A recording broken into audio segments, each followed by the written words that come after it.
Hi, I'm Rob King. Welcome to Homebrew number 47, the Mangrove Jack's Bavarian Wheat Kit Outtakes edition. In this episode you will get to see drops, fumbles, carbonation, over-carbonation, under-carbonation and generally other things that went wrong during the production of this kit.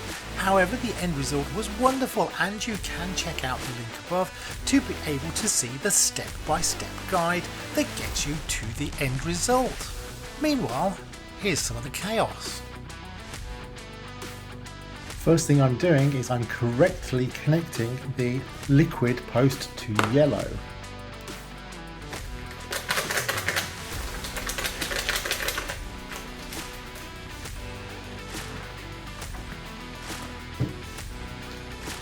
Aroma is very delicate. There's not a lot coming through on the aroma at all. Either that or I've got cold. Carbonation is great. This is a very sessionable, quaffable summertime drink. Unfortunately, we are now in February. Hello! This looks at a bit of a wonky angle, to be fair. Okay, is this a good angle? Test position. Cheers.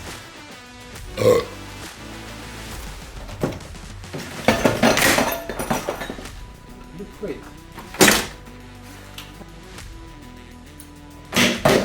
I can count them out, so I just get what I need. This Nuka tap and these Oxabar kegs are great. The connections also seem more solid. I've had leaky regulators with this little regulator, and somehow, maybe because it's competing with the big brother over here, it's also been solid as a rock this time around. Okay, not sure what's wrong, but I'm going to replace this. Oh, which is easier said than done because it's connected. Bottle carbonation took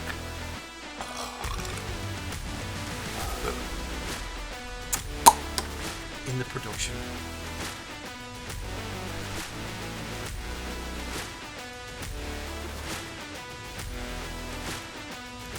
Possibly. I do know. I do know that incorrect settings can decarbonate, is that a word? Can reduce the carbonation. I do know that incorrect settings in final dispense. I do know that as you dispense the beer, I'm not sure I did, but nonetheless. Cheers. Just look at that carbonation. First thoughts then. Clarity, absolutely amazing. Look at that frothy head, that is incredible. Carbonation has turned out terrific. You can see those bubbles there. Now I like this, but it is quite an interesting taste. The mouthfeel really light. There is not a lot to the mouthfeel. There is a little touch of bitterness in the aftertaste, but otherwise really smooth. It's in the main taste that it is just very light and delicate. There's not a huge amount of complexity to comment on. This is simply a very light wheat beer. Right, I'm going to try a couple more and see if I've got any further comment to come back on. Cheers everyone, like and subscribe. Thank you for watching.